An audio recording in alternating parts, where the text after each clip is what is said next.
Well, just in case you didn't get.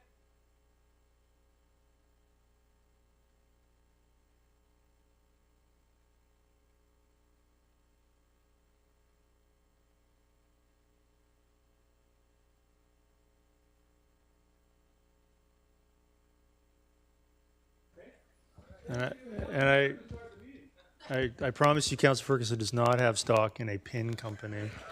He's been pushing them though. He's been really pushing them. I call the regular meeting of Township Council for the purpose of a public hearing for December 18th to order. Of course, I'd like to begin by acknowledging that this meeting is taking place on the traditional territories of the Coast Salish peoples, and in particular, acknowledge our valued relationships with the Katzie, Matsqui, Kwantlen, and Semiahmoo First Nations. With that, Mr. Richardson, maybe you could take care of the preamble for us.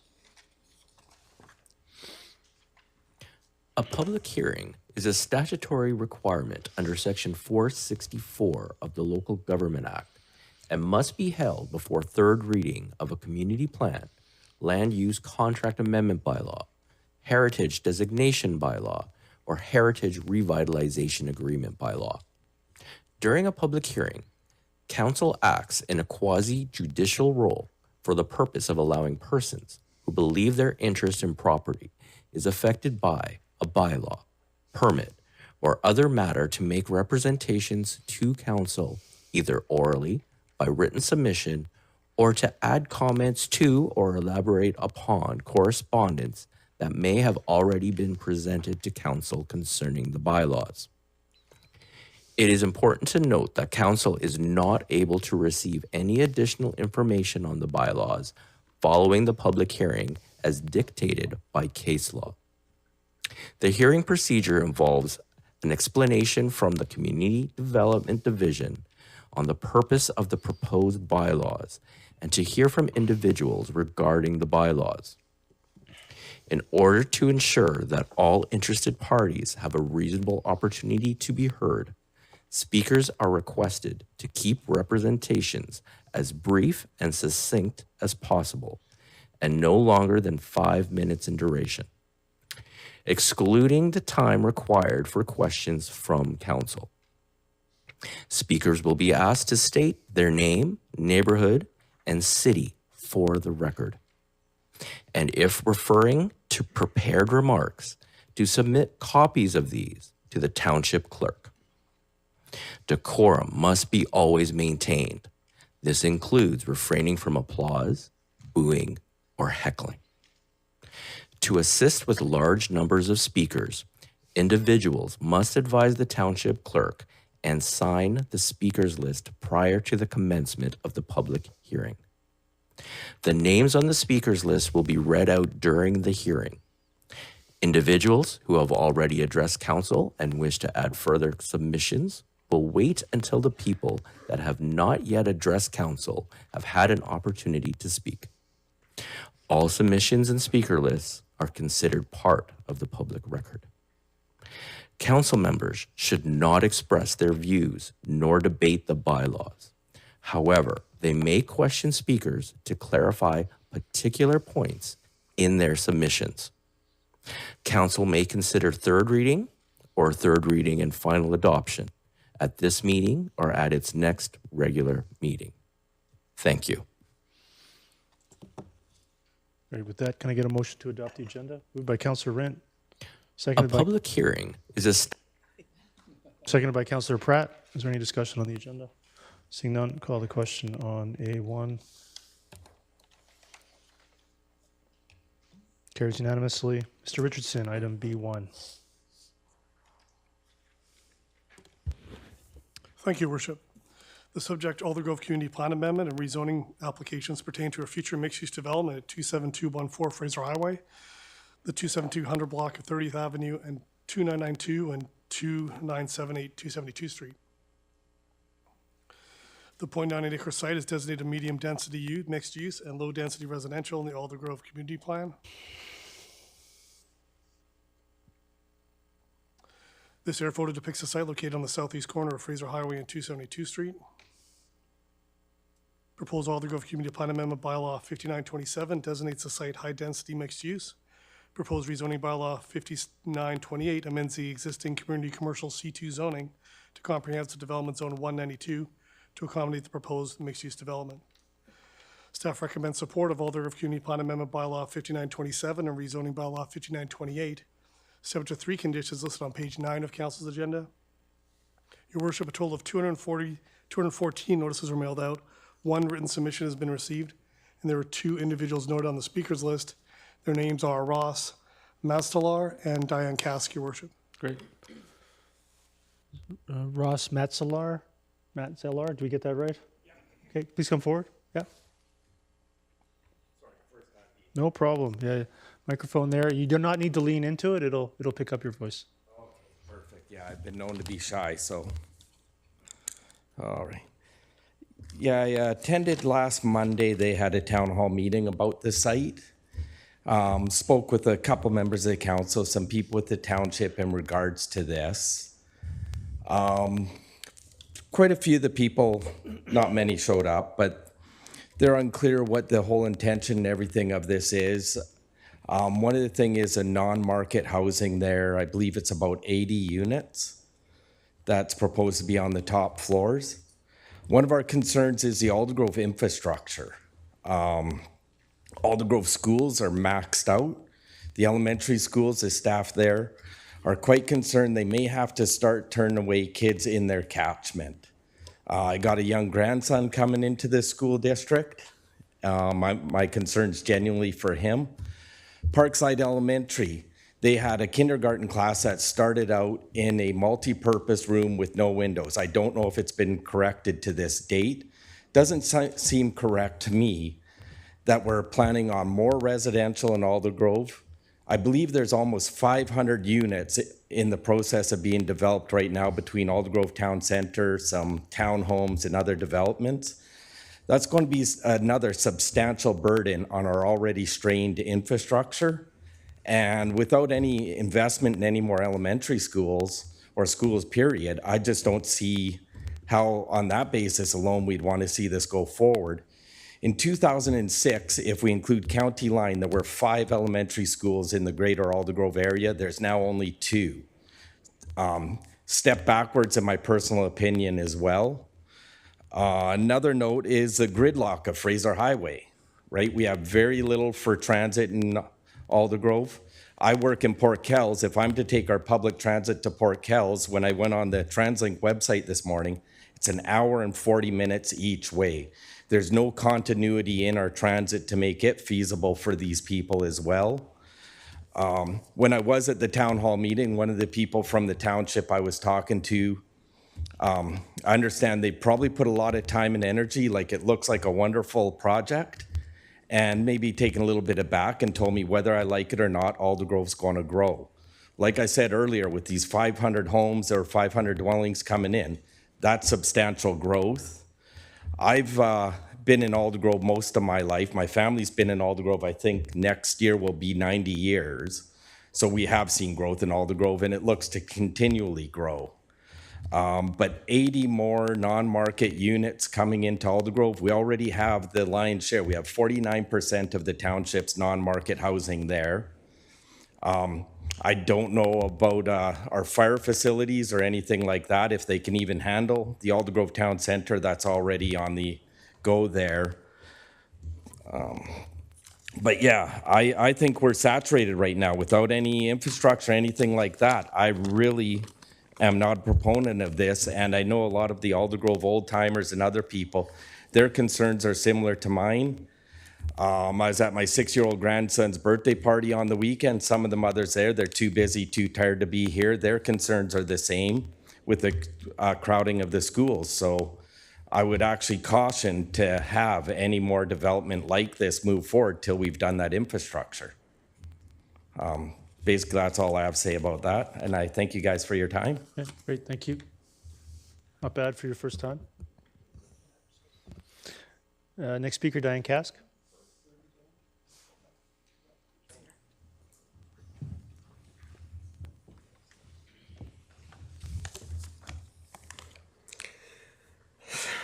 Honorable Mayor and Council, thank you for giving me the opportunity to speak tonight. I've lived in Aldergrove since the 80s, most of that time anyway. So, and I am very much in agreement with rezoning the old former Alder Inn site and added properties to mixed use and increasing the density to accommodate a first floor of civic institutional retail space. I also agree with having middle-income, non-market rental housing to help with the lack of rental housing in the Township of Langley.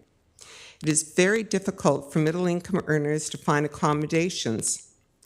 Adding more rental housing into the market will help all renters. There is an extreme need for an urgent and primary care centre in the Township of Langley, and the first floor of this township-owned property would be an ideal place. Aldergrove does not even have a functioning walk-in clinic, and Langley Memorial Hospital has been too busy to meet demands for some time. With increasing population, this is steadily getting worse. Having an urgent and primary care centre 15 minutes away from the hospital, treating less serious medical problems such as sprains, cuts, high fevers, and minor infections will help the hospital efficiently treat more serious problems. Urgent primary care centres are generally open up to 12 hours a day and closed by 9 p.m. Langley Memorial Hospital Foundation has expressed the need for primary care centre in Aldergrove. Not only will an urgent and primary care centre help with medical needs in the area, but it will also draw people to the downtown to shop and eat.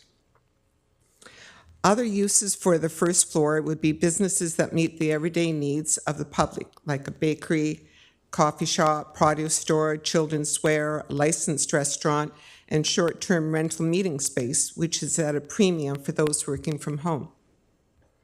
The housing in the floors above need to include inside and outside, perhaps on the roof, covered children's play area, adult workout area, and a basketball net or quiet pickleball for teens or others in a community field with gazebo, greenery, tables, and benches. Sunrooms instead of balconies on each unit would provide an ability to grow produce, as well as provide eyes on the street. Since this will be a busy part of town, being closed will provide quiet and security. I understand that this bylaw does not cover the makeup of what the non-rental housing would be, but it's just to give you a heads up what I'm thinking, or what might work. Please pass this bylaw to help with housing, rental space, and medical needs of Aldergrove, as well as the rest of the Township of Langley. Thank you for considering my delegation. Thank you. Any other speakers on item B1? For a second time. I think you're just sitting down. But yeah, is there any other speakers on item B1? And for a third and final time, any other speakers for item B1? With that, I'll close the public hearing for item B1. I'll move consideration of third reading, seconded by Councillor Rent. Is there a call to question on that?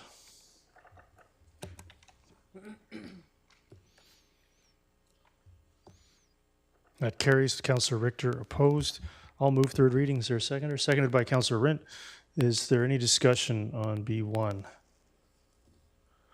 So I'm going to have a bit. I definitely share some of the concerns about the infrastructure throughout the Township of Langley, especially in some of the municipalities like areas like Aldergrove that do not see as much growth.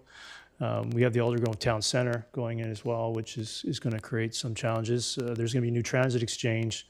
So hope to see the future brighten in downtown Aldergrove, along with some of these developments. Did also hear some concerns at the open house about the non-market component, with the understanding that the non-market is a new term that's out there. It is for households with a relatively high combined income. It is for working people, teachers, janitors, bus drivers, to afford homes, and there may or may not be a program coming out with the province in that regard. So it's geared towards potentially being involved in that program. It is not for some of the other forms of subsidized housing that we've seen in other parts of our community or other areas of the Lower Mainland. So with that, is there any other discussion on the reading for B1? Seeing none, call the question on B1. That carries unanimously. Mr. Richardson, item B2. Thank you, Worship. The subject rezoning pertains to proposed cannabis processing and testing uses at Unit 104, 26730 56th Avenue. The site is designated service and general industrial in the Gloucester Industrial Park Community Plan. This air photo depicts the site located on the south side of 56th Avenue, west of 268th Street. Proposed rezoning bylaw 5944 amends the existing general industrial zone M2A on a site-specific basis to permit cannabis processing and testing uses. Rezoning bylaw 5944 is subject to one condition listed on page 3 of council's agenda. Your worship, a total of 102 notices were mailed out, 116 written submissions have been received, and there are 3 individuals noticed on the speakers list. They are Paul Peterson, Linda Rowland, and Calvin Rousseau, your worship. First speaker, Paul Peterson. Please come forward. Great, please go ahead. Council, Mr. Mayor, I come here tonight to speak in support of the zoning amendment. My father established our family dairy farm in Aldergrove over 50 years ago, and our family still lives in Langley today. And 9 years ago, I was in front of the city to get our cannabis business that we ended up setting up in Coquitlam, and we're the first cannabis processor in Coquitlam, and we worked closely with Mayor Stewart and council there to get our zoning approved 4 years ago. And I think for us, we were disappointed at that time. We would have liked to have set up in Langley. The previous council and mayor was not that friendly, I think, at the time. We felt towards cannabis, and I came here today because I think it was important to speak on behalf of this zoning amendment, because I think these jobs are important that we create here in Langley. As an industry, in the first 3.5 years of legalization, the industry created over 150,000 jobs across the country, generated over 15 billion in taxes and 43 billion in GDP, legal regulated cannabis. And proud to say our company in Coquitlam, we're exporting medical product into pharmacies in Australia. And I think this industry now has an opportunity to really establish itself as a global leader. And I think as somebody who grew up in a farming family here in Langley, I'm really proud to see how the industry has conducted themselves over the last 5 years. I think when we look at the opposed folks 5-6 years ago, the harms we haven't seen. And I think what has been slow across the country, municipalities have been a challenge when it comes to zoning for cannabis. I think there's a lot of stigma still is involved, unfortunately. But I think here, as we normalize, again, as the industry continues to show that it's a regulated product, it's manufactured in a safe environment. I think there's lots of positives for communities here, and Sheldon being a family man and being somebody that has invested in Langley, a small business operator. I think this is the perfect individual to have a project approved by council. Obviously, the township has had some issues in the past with large companies that were from outside of our community here.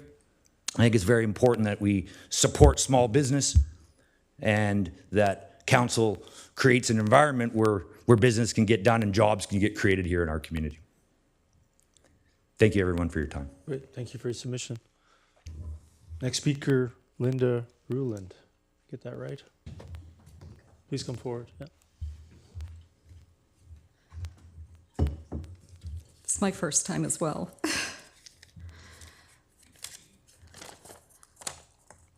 Good evening, Mayor Woodward, council members, and township staff. My name is Linda Rowland, and I am treasurer of Strataplan LMS 2561, and I also own units 201 and 202, which happen to share the same building as the lot that is the subject of this rezoning application. I want to take a moment to say that we as a strata have no desire to be at odds with our neighbors, so this has been a very difficult situation for us.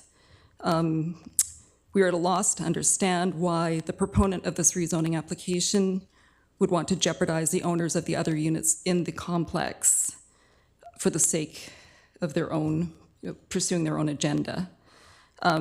we as a strata have a responsibility to protect the interests of all of the strata owners. The presence of a cannabis operation in our complex does raise a number of significant concerns, as you may have had the opportunity to review in some of the submissions that we've made. We have the issue of our insurance, of the strata's insurance being canceled, which will happen as soon as a loss prevention officer visits our complex and sees that there's an active cannabis operation in place. This leads to the strata being forced to be in breach of the Strata Property Act as well. We are required to maintain insurance under the Strata Property Act, and if there's a cannabis operation on site, our insurance will be canceled, and it automatically puts us in breach of that act. It will leave all unit owners also vulnerable in the event that we would have a significant uninsured claim. We would end up having to shoulder that financial obligation ourselves. Many of the owners in our units many of the owners in our complex have mortgages on their properties. We are concerned about how our banks might feel about renewing those mortgages when the time comes, if there is also no insurance in place for the strata, so that is another concern. We have safety concerns as well as associated with this type of business operating there. Also, when we first became aware of Flower Child research in our complex, we looked up their website, and it indicated that they were using a butane extraction process. The health and safety aspects that stem from a butane extraction process being conducted in a multi-tenanted building are significant as well. Butane is highly flammable and explosive and denser than air, which allows it to settle on the ground. It is odorless, which also contributes to the danger. It's very easily ignitable, and it can even be ignited by static electricity. There's a reason why insurance companies, who generally are happy to collect your insurance premiums, do not want to write policies in these circumstances. Ours is a particularly precarious arrangement because I happen to operate a fireplace company, and I'm 2 units away. I have standing pilots on my unit heaters. I've got a restaurant tenant who also has a number of standing pilots on his equipment in the restaurant. And this is a significant concern for us to have this type of neighbor in our building. We question ourselves, if this goes ahead, are we sitting on a ticking time bomb at some point? Is there going to be a problem? Are we going to have a problem for which we're uninsured? To what extent is this endangering the safety of those people in our building? We have the issue of our bylaws being breached. Our bylaws specifically state that no cannabis occupancies are permitted in our complex, so that is another issue for us. Our strata bylaws do not permit any types of cannabis businesses, and a claim with the Civil Resolution Tribunal is underway at the moment with regards to that. So we sincerely hope that in view of all of these issues, that Mayor and Council will reject this rezoning application that puts the health and safety of the neighboring units at risk, and that puts the unit owners at financial risk due to the lack of insurance coverage, and potentially jeopardizes the mortgage renewal process as well. So surely these devastating impacts on neighboring strata lots cannot be compatible with the objectives of the Gloucester Community Plan. Great. I do have Okay. one question from council. Okay. Clarification. Yep. Councilor Richter? Yes, thank you very much. So the business that you're in, which is the fireplace business, how long have you been operating there? I've been there since 2008. 2008. And when did the cannabis come in? Around 2020 or 2021, Okay. somewhere in there. And I see that there is a letter that's come through in our information here from the insurance agency that I think your strata uses, the Johnston Meyer Insurance Agencies Group. And they say in the second paragraph, 10 insurance companies have all declined to offer quotes because of the unpermitted and uninsured cannabis-related occupant. Right. Okay, so if they were permitted and they were insured, would your insurance continue? Do you know as treasurer? It's very precarious because very few insurance companies want to entertain a multi-tenanted building with a cannabis operation in place. So when we went to, our policy was coming up for renewal on September the 1st. And when we went to shop it, many of the insurers just flatly refused. They didn't even want to quote on the coverage. Our insurer at Johnson Meyer actually sent us to Hub. So they sent us to their competition in the hopes that we would get insurance somewhere. And Hub was unable to secure insurance for us. I called my agent at McFarland Insurance here in Langley, who I've dealt with for decades. And she shopped it. She said that there was one company that will write insurance for cannabis businesses, but for standalone businesses on their own, like storefronts and businesses such as Flower Child, they'll write a policy for, but they won't write a policy for a strata, for a multi-tenanted building where a cannabis operator is in place. So we shopped that extensively, and as a strata, we want to, even if one insurer came forward and offered us a policy, that would be nice, but we want to be able to at least get several quotes in the best interests of protecting the ownership in our complex. And we also don't want to be left to deal with one company in the event that they decide that they don't want to issue that coverage any longer. That would, it's too risky. It's just too risky for us to move forward on that basis. So we were able to secure a policy on September the 1st, but it was only after Manny Nat from the Township of Langley issued a letter to our insurer stating that there was no active cannabis processing taking place at Unit 204. So it's the processing that's causing the problem. So it's the processing. I believe it's the processing, but it simply is they just don't want to touch anything with cannabis. Okay. We tried extensively, like we really did an exhaustive search because time was ticking down in August, and we're facing the very real possibility of sitting there uninsured. And on August the 23rd, Manny Nat wrote the letter, the email to Johnson Meyer, and on that same date, we were able to get a quote from Johnson Meyer. Okay. Until then, we were able to get nothing. And just one last question. How many tenants are in the building? There's a total of 18 units in our complex. It's okay. Thank you very much. Okay, thank you.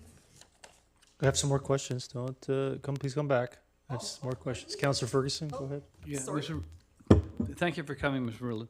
You said something in your submission, I didn't quite catch it. Something regarding a civil something process? Oh, the Civil Resolution Tribunal? Yeah, okay. Right. So yes, so the strata has filed a legal dispute with the CRT, a legal action. We're pursuing a court order to prevent this company from operating in our complex. Okay, so, and how long has that process been going? We initially filed on July the 28th with them, or submitted our application with them, but it's 6 weeks before they even look at it. There was some back and forth on who we could include and who we couldn't include in the naming on the dispute. So it did get accepted by them, and we ended up serving the notices to the registered and records offices of the owners of that unit and to Flower Child Research at the beginning of December. Okay, thank you very much. Okay. And there's another question from council. Councilor Van Popte. Yeah, could you explain to me, A, how old the complex is, and B, how long your strata laws have been in place? The complex, I believe, was completed in the 1990s sometime. I don't know exactly, I can't remember exactly, but it's I think the late 1990s. I'm not sure, Fred, do you know? I think it's around 94, 96. Yes. Okay. And how long has your strata been incorporated, or how long have the bylaws been? These bylaws have been in place since 2019. prior to the applicant? Yes. Okay, thank you. Yeah, thank you. Great, now there are no other questions from council. Okay. Thank you very much for your submission. Okay, thank you. Next speaker, Calvin Risode. Did I get that right? Please come forward.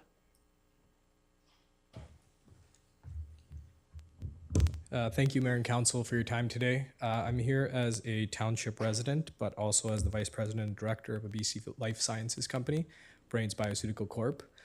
Brains Bioceutical Corp is one of the few producers of active pharmaceutical ingredients that are cannabinoid-based. We're a BC-based company. We operate out of 3 facilities, one which is in Victoria and one in Kelowna. We are producing these active pharmaceutical ingredients to support over 30 clinical trials around the globe, everything from epilepsy to insomnia to looking to conduct a clinical trial with veterans for PTSD.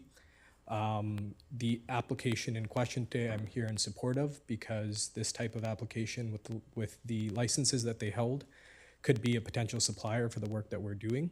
Our company operates in multi-unit type buildings with neighbors and adjacent buildings. All of those facilities are permitted by Health Canada, have insurance, and work within the stratas in which they operate.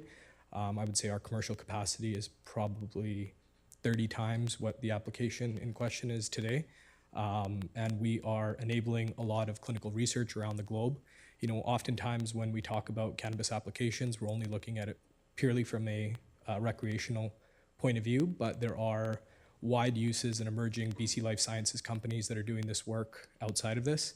Our company alone has been able to raise over $80 million in equity through the initiatives that we have and the clinical trial work that we're doing. We've created over 60 jobs. Myself being a young person living in the township, you know, I hope to work in the township one day and not have to make such far commutes on an ongoing basis. So, you know, for me, this application is something not only from our company, but as a resident of Langley is very near and dear to my heart because I see there being an opportunity for emerging life sciences companies that are looking to conduct business in this province where, you know, this is an emerging market outside of the recreational cannabis space and where those opportunities lie. And we are one of the few examples of, you know, companies that have been able to do that within the guidelines of the strata buildings we operate with insurance companies, with the support of the municipalities and the support of the province and the federal government. And I think from my perspective, I think there are hundreds, if not thousands of cannabinoid-based businesses that are non-storefronts, and I understand the concerns around storefront cannabis, and similar to the liquor restrictions, they're very important, and there's a reason they're in place and why those restrictions are there. But this is really enabling something on not only a national level, but a global level. And I think this is a real opportunity that I hope is not overlooked, just purely clouded by the stigma of recreational cannabis, because this is an industrial facility similar to our other 2 facilities, like I said, in Kelowna and Victoria, that are operating within the confines of the stratas and the insurance, fully insured, and in working with our stratas to not only fall within the guidelines of the federal government, but exporting into countries such as Australia, the UK, Germany, and I think about 14 different countries around the globe. Great, I have a question from council. Yeah. Councilor Richter? Yes, thank you very much.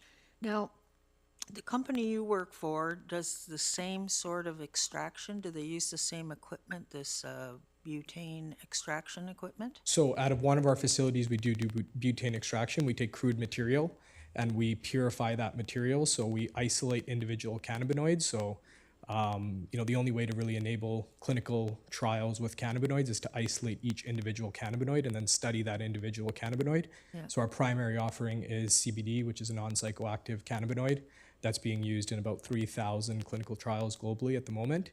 And then we would use one specific cannabinoid, we would use a butane process to achieve that level of purification of the cannabinoid.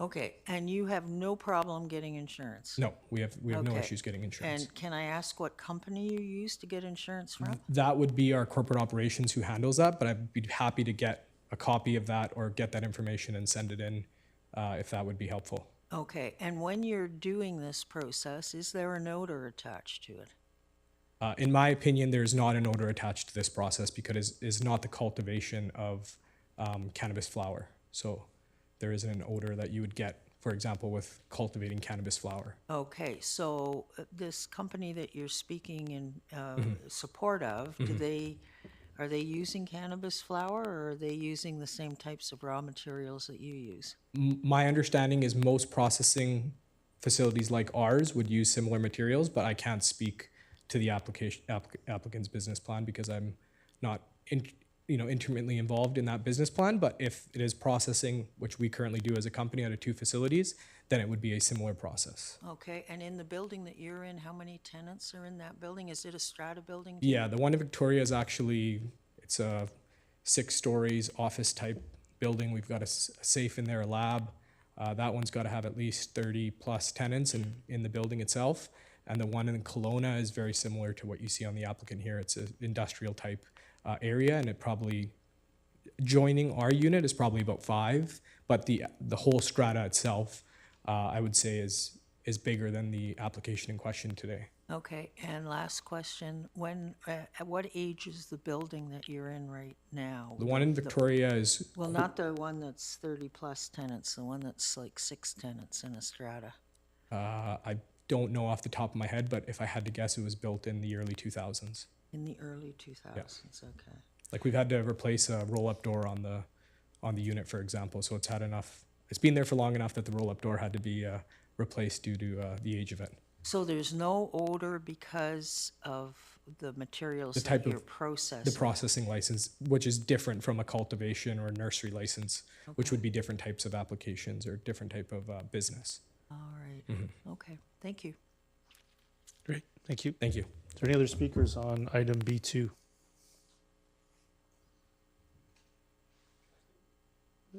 Anybody can quick come forward? Yeah, please come forward. First time speakers, and then if you wish to come back, we can have you back.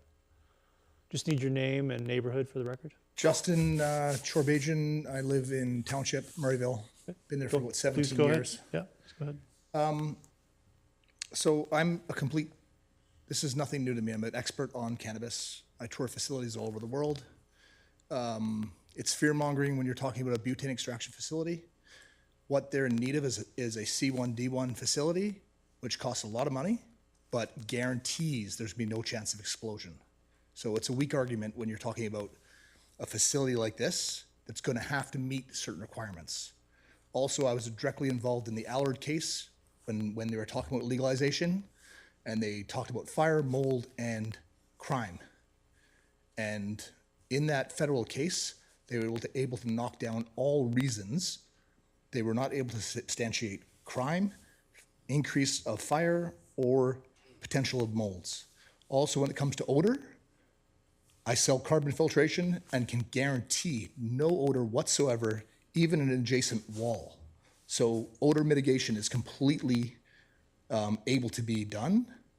And yeah, odor does not, odor is just being a good neighbor. And it's very, very simple, costs a little bit of money, and you can completely mitigate all problems with odor. Yeah, that's about it. I think also it's a weak argument saying that you can't get insurance. This is a federally regulated substance. You can get insurance. There's thousands of cultivators in Canada now, and hundreds of processors, and they're all insured. So I know that for certain. Thank you. Okay, I have a question from council. Please come back. Yeah.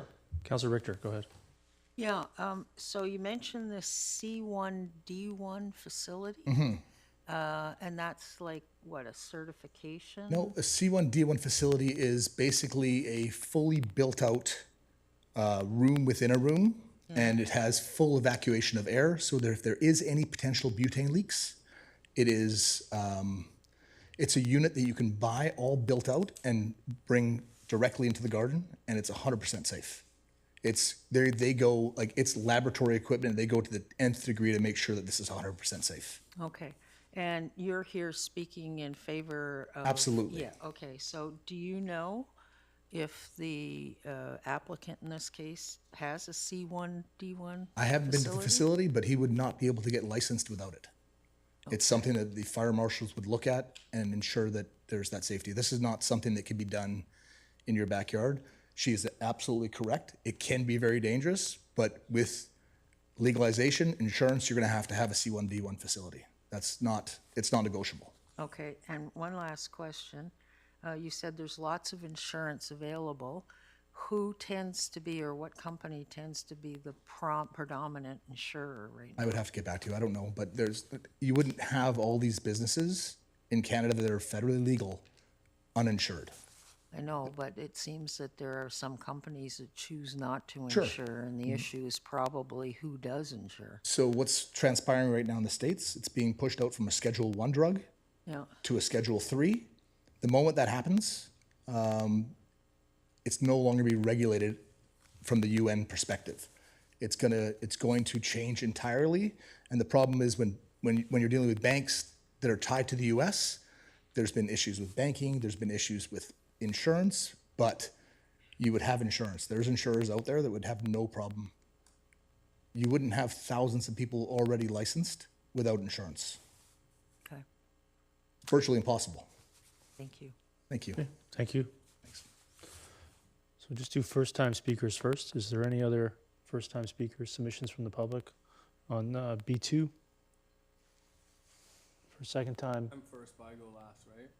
You'll have an opportunity at the end, that's correct. Oh, first. So is there any other submissions from the public, first-time speakers? For a third time, any other submissions from the public? Yeah, I'll come back to you, sir. Are there any other submissions from the public, first-time speakers? Oh, great, so if anybody wishes to come back and speak again, please come forward. Yep. So Sorry, I just just typically thought- just would be new information. If you have Yes, some new information, please go ahead. What I thought might be helpful for council to hear is that our license processing facility in Coquitlam is in a multi-unit building. We're at 68 Schooner Street, five other units in there. We've had insurance for 3 years. If you wanted a name of insurance company, Hub International. And I think there is a lot of stigma, right? I mean, that's obvious in hearing the strata speak, but I think what I'd like to share is that, again, our business is a processing business and has had no problem getting insurance, as had hundreds of other processing facilities across the country. Okay, I have some other questions from council. Councillor Pratt. Yeah, thank you, Worshipman. Thank you for the submission again. A quick question. Hub insures you as a tenant, as a company, but does it insure the Strata Corporation that you're a part of as well? And do you know if there is insurance for that Strata Corporation? I mean, I will say this, and I shared our own experience. I've never heard of any neighboring tenant that's had any sort of issue getting insurance. I mean, I understand that, again, there is stigma. There is less insurers that we have to deal with. I mean, that is a reality of our business, and it makes the legal operation of regulated cannabis business is difficult. But I mean, certainly there is insurance out there for tenants, operators, as well as neighbors. Again, I've never heard of any sort of experience. This is the first time I've ever heard of this 5 years into legalization, that adjacent units can't get insurance. I think they need to work a lot harder, and working with a number of other insurance providers. I just,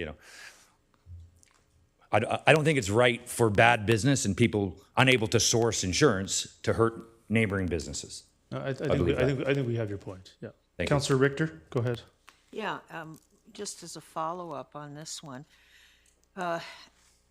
I didn't ask you the first time, but do you do the same thing in Coquitlam as the proponent does here in Langley, the extraction stuff? So, and I think something that we should maybe mention is my understanding this isn't an extraction business. This is a packaging business. Extraction is one of the activities that could be done under a processing license. We do extraction. We have a C1, D1 enclosure. We spent millions of dollars building that. Probably wouldn't do it again, I'll be honest with you. But we are a business that does extraction, oil production, as well as packaging, manufacturing, and then we distribute products to the BC government, the Ontario government, all these other governments. That's what this facility is. It's a packaging facility, and it's distributing products to the BC LDB. Those jobs we should be creating in Langley, and again, not allowing neighbors who have stigma and No, I'm concerns. gonna cut you off. The neighbors are allowed to present what they would like to present to council, just as you are. Doesn't make it the truth. I think council is able to adjudicate the issue fairly and reasonably. If you could please restrict your comments to your submission. Thank you. Hey, Any other- can I Yep, ask go ahead, one Councillor more Richter. follow- Yep, go ahead. So in the packaging and distributing business, do they require C1D1s? They do not. They do not. No. And that's federally. Correct. And again, we're talking about packaging product. There would be no risk of explosion. C1D1 and is a safety certification that would be used within an environment that would require it. Thank you. Thank you. Councillor Kunst? Yeah, I just had a question.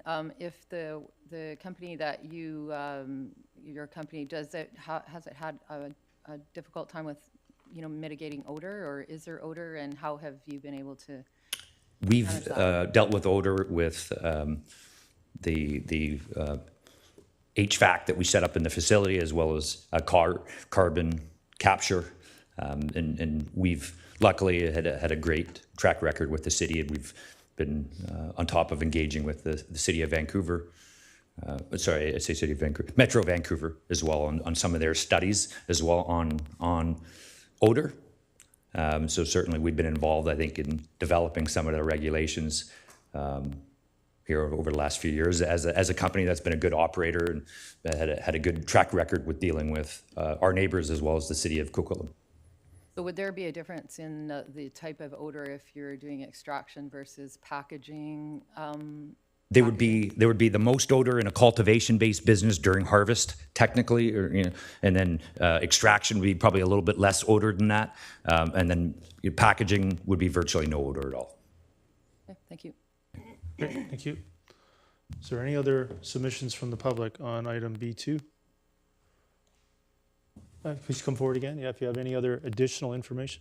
Well, I just like. Are you a first time? I can't remember if you. First time. First time. Okay. Well, we'll try that, but go ahead. Okay. My name is Fred Holbein. I've been in the complex for nearly 20 years. I have 3 businesses that we operate within there.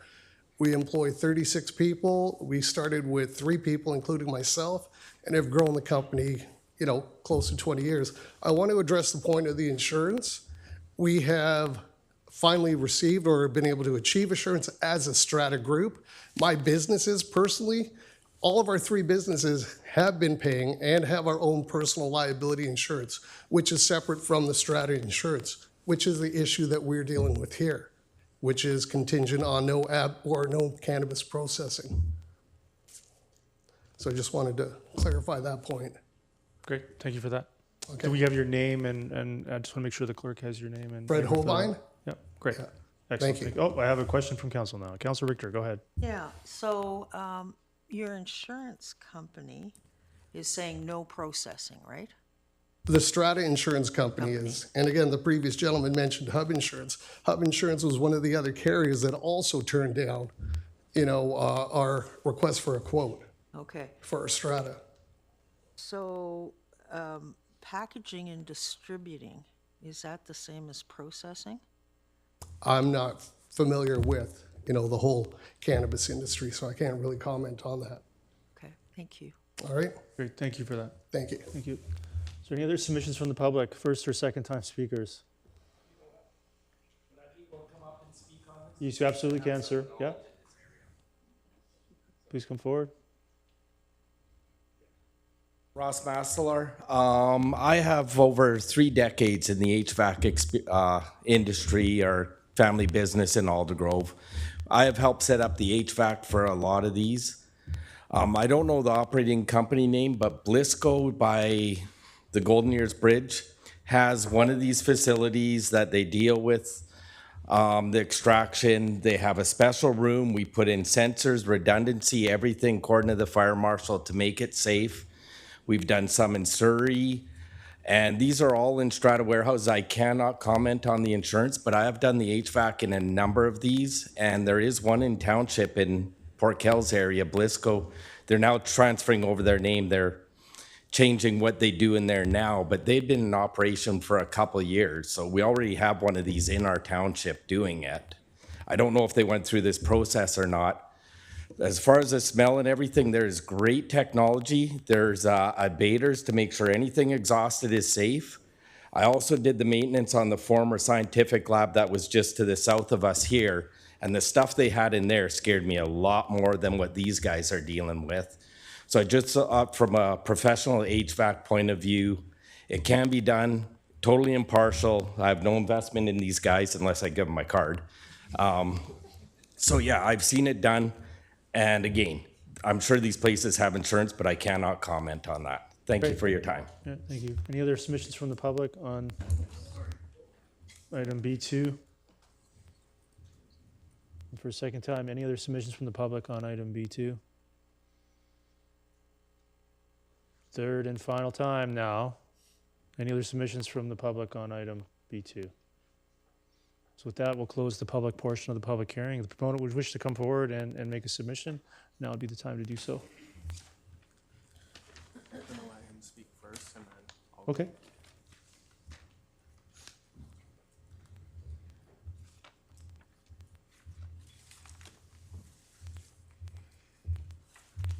Me first or you?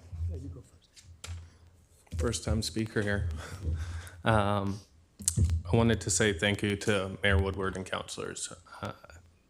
This has been a little bit of a non-seamless go, and I appreciate your guys' time. A little story about me and my business profile is me and my wife Chelsea are township at heart. We raised our kids in the township of Langley. Our son went to Belmont Elementary. Son graduated Brookswood Secondary, and now our daughter is in grade 5 at Belmont Elementary. She's been with me at the last 2 meetings we've been at, and thank you guys for saying hi to her. I will like to answer questions to what we've gone through already, but we've been in the building since 2021. We secured the lease, purchased a cannabis research and development company in the building, gone through all the heavy regulations, and we've been security cleared, licensed for microprocessing. We received our license May 2022, and for majority of 23, we've been waiting for our rezoning amendment. Our business model is to acquire dried flowers from other licensed businesses, then we'll be packing it and pre-rolling the product into government approved retail packaging. With the report to Mayor and Council dated October 23rd, 2023 by Joel, my development planner, it stated that the proposal is consistent with Gloucester Industrial Park Community Plan. The federal licenses we hold is compatible with the surrounding land use and other permitted use in the general industrial zone M2A. We have done everything to be federally legal and Health Canada approved. The GPP standard, HVAC system, charcoal and HEPA filters in place. This location will not be doing extraction or cultivation nor retail sales.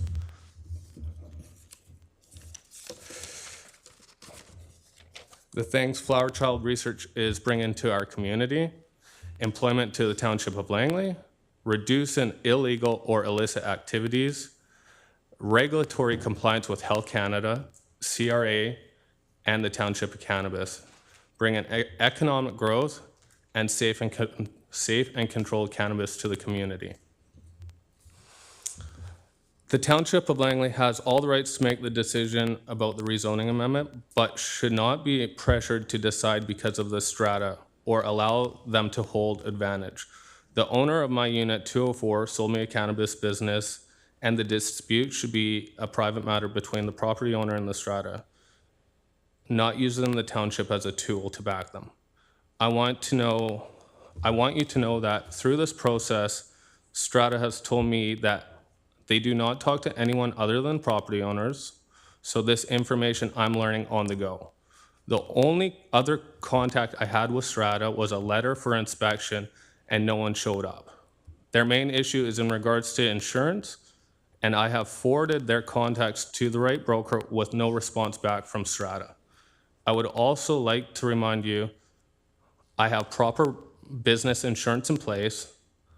Unfortunately, with little knowledge I know, it seems like they do not want the nature of my business out of personal feelings for the industry.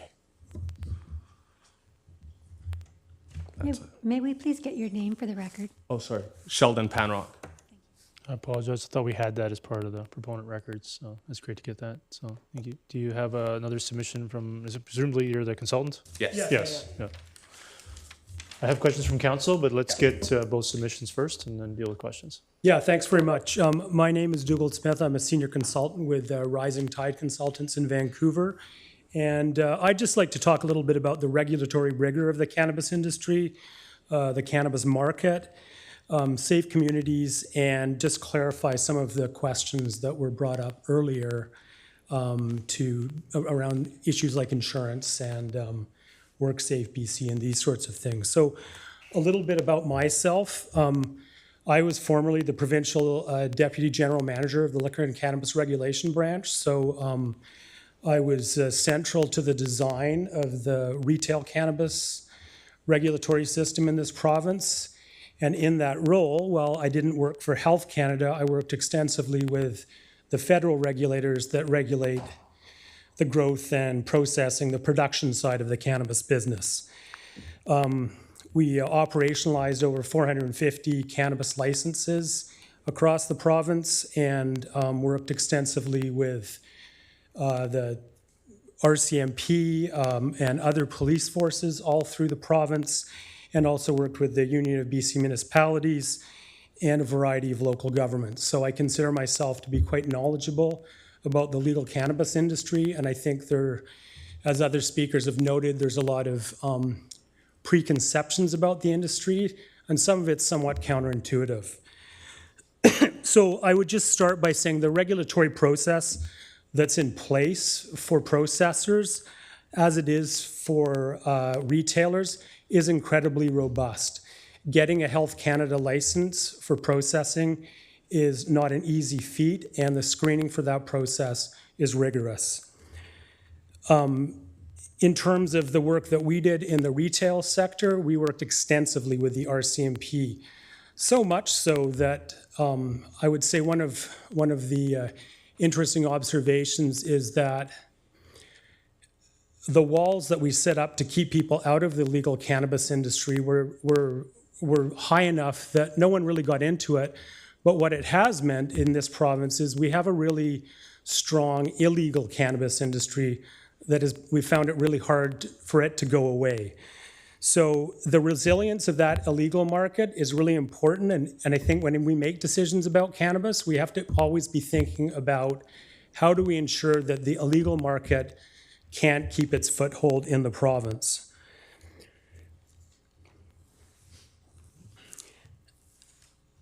And I think what's important is that we're in communities where legal options are fewer, where there's less cannabis, legal cannabis industry, people will turn to the illegal market.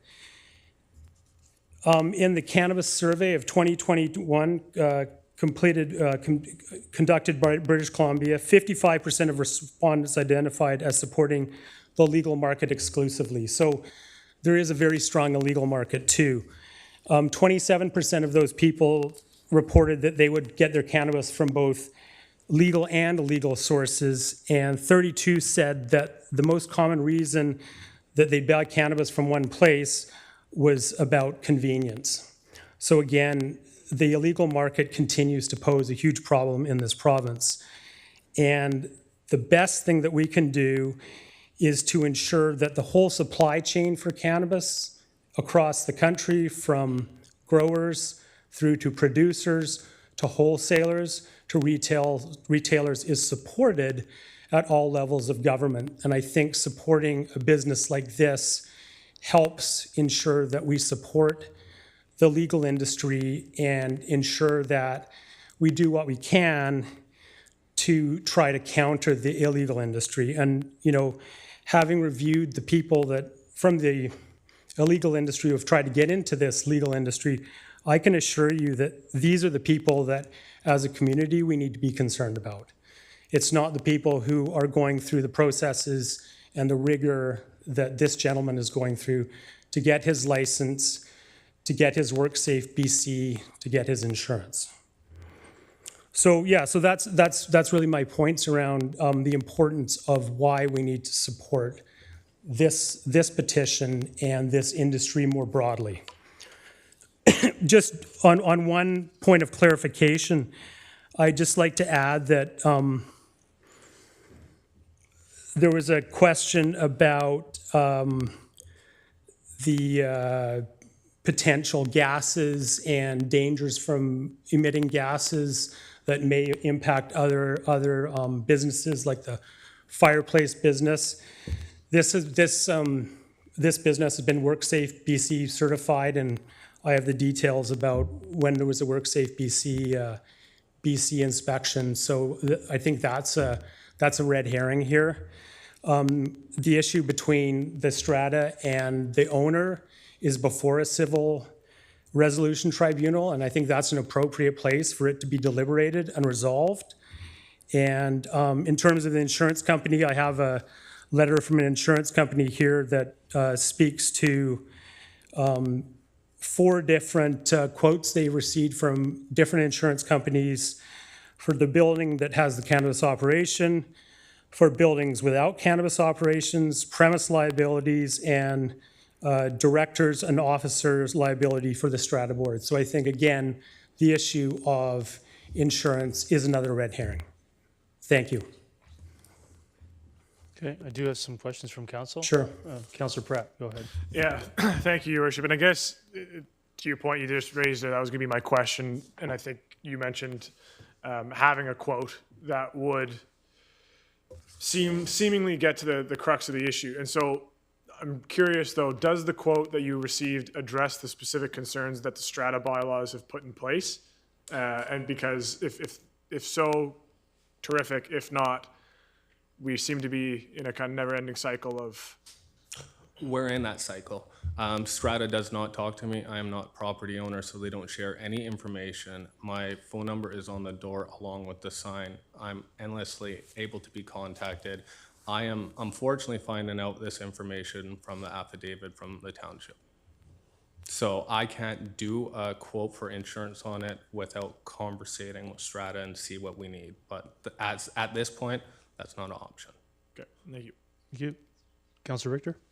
Yeah, my questions are mainly, I think, for Mr. Penrock. You mentioned that you and your daughter had previous meetings. Who did you have meetings with? Council meetings here. We just came to watch the first and second readings. Oh, okay, so you came to council meetings, but you never spoke to anybody? No. No. Okay. Now, I'm a little confused here because the name of the company is Flower Child Research, Correct. Inc. So are you doing research or are you doing packaging and distributing? So when I bought the research and development company and secured the lease on the property, it was a research company at that point, and that's how the name came up. After that is when I applied for the microprocessing, and with the processing license, research and development can go hand in hand, and I just kept the name that in the meantime because there is no business happening.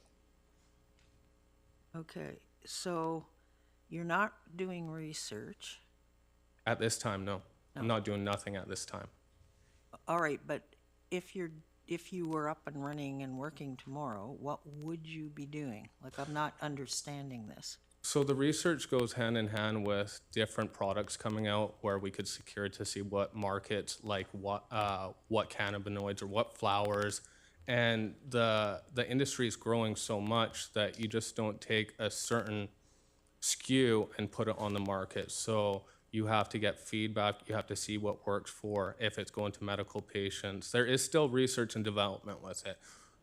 The location isn't doing extraction, it's not doing anything like that where we're actually creating oils and doing research. I originally just purchased the research and development company because it was a business that I could acquire and start moving forward on. That hasn't happened. Okay, so you bought a company that was a research company, but you're not doing research. You're doing packaging and distributing? Right, so I'd be taking bulk flower from a cultivator, I'd be putting it in federally legal packaging for the government, or doing pre-roll like cigarette joints and in federally legal packaging. That would go to the BCLDB or to the retail locations. All right. Now, this business of the C1D1, Does that? did Zero the- extraction, so Zero extraction, the original research company that you bought, they didn't have an extraction unit, so there's no C1, D1. What about carbon filters and all that? carbon filters are in the building and in the workplace. And if there was a odor issue when we were doing business, that is probably our main concern right away. So we would want to ramp up our charcoal filters ourselves. Okay, so, because I remember the original research application coming to council, I was on council then. And so my question is, and I don't think you can answer it, but it's a question I think council needs to ask staff about, is when a company that was, a property use was permitted for a company to do research, but the company is subsequently sold and research is not being done, it's now into packaging and distribution, like how does that fit into the zoning? And I know you can't answer that, like I say, that's a question that I think council has to ask staff. Can I just comment on that in terms of? No, I don't want to hear about illegal drugs, okay? I'm sorry. That's This not is what I not was- about illegal drugs. It's I was gonna about a talk legal about business. licensing. I was gonna mention about licensing. Okay. The license that is issued permits both the packaging as a component of processing and the research. So any license has various terms and conditions, and it's important, and that this license that this gentleman has the ability to do the breadth of those things that are spoken to on the face of the license issued by Health Canada. Okay, so it's the license, but is the original license that was issued currently being adhered to? And it doesn't sound to me like it is, but like I say, that's a question that I think we have to ask staff to look into. Okay, thank you very much for coming tonight. For sure. Councillor Bailey? Do you or will you have any butane on site? No. WorkSafe BC did their inspection already, and there's no dangerous goods. Councillor Pratt? Yeah, thank you, Your Worship. And as a follow-up question, my family's been in manufacturing for a long time, so if you can confirm or deny whether or not this sounds like a private label where you're getting it manufactured off-site, it's coming on-site, you have the research ability to be able to test the product, put it into a package that gets sold to the BC government. Is that effectively what would be happening on-site? Yeah, so basically with Health Canada, each part of this industry is broken up into individual licenses. So if someone that holds a cultivation license, they need a processor to get their product into packaging to get it to the BCLDB. So that's what I am. I'm the processor that puts it into the packaging, gets it to the retail locations. Okay, thank you. Yeah, so I have a question. Just one though. The application you've made to the township is really, I haven't really submitted on it. So your application is to amend General Industrial Zone M2-A at your address to permit cannabis processing and cannabis testing on the property there. Mm-hmm. So you mentioned you purchased this business at this location. Were you not aware that this wasn't a permitted use of the property? I can't say it was or wasn't, or it changed in hands. Again, the strata doesn't talk to me. They talk to property owners. So if there is something that happened that I don't know about, it wasn't really about the strata. It's more about whether you were aware that cannabis processing and cannabis testing was not a permitted use of the property in question. I did not know that. I was sold a business to do business. So I was under the belief that I could start running my business after, again, federally and township approval. But now that you've made the application, you're aware that it's not a permitted use of the property currently. I have learned this. Great.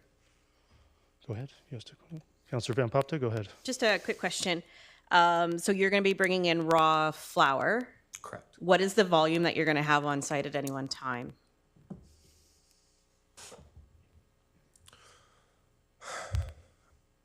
That's a good question.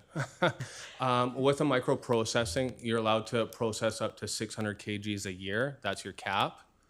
Is that 50 kgs a month? Is that where?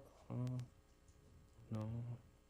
And how is raw, 50 kg and or how less. is raw flour stored in terms of, I'm not immune to Right, the so- smell of raw flour. So just how much is going to be there and how much of the smell is coming from your We'll go product? off a monthly standard of what our allowance is for the year, so say 50 kgs, and it will be stored in like Rubbermaid containers that are sealed, or actually sealer like bags, and then it's stored in a vault, like a safe, which has charcoal filters in. Okay, thank you. Thank you. Seeing no other questions from council, appreciate your submissions. Thank you. That close the public hearing for item B2. Does anybody wish to consider third reading? Not seeing that. So move on to item B3. Mr. Richardson. Oh, just for everybody. So this item B2 will be further considered by council on January 15th. Mr. Richardson, item B3. Thank you, Worship. The subject Jericho Sub-Neighborhood Plan Amendment and rezoning applications pertain to a future multifamily development accommodating mixed use on the ground floor at 7883 199th Street. The 2.37 acre site is designated multifamily in the Willoughby Community Plan and low-density apartment in the Jericho Sub-Neighborhood Plan. This air photo depicts a site located on the west side of 199th Street at 74B Avenue. Proposed Jericho Sub-Neighborhood Plan Amendment Bylaw 5941 accommodates a 1.56 floor space ratio and commercial and/or institutional uses on the ground floor.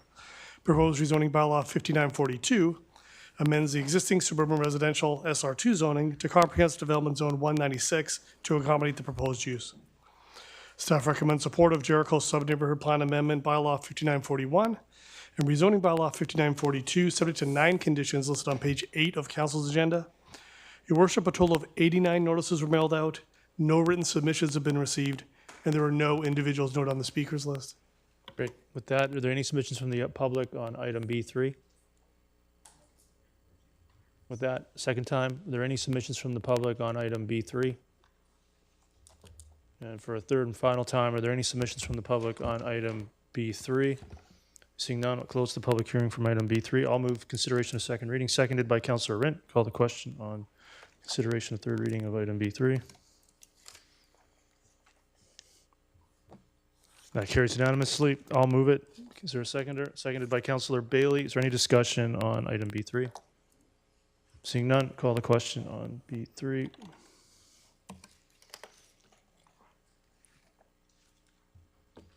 That carries with Councillor Richter opposed. Get a motion to terminate. Moved by Councillor Van Popte, seconded by Councillor Rint. All those in favor? Opposed and carried. Thank you.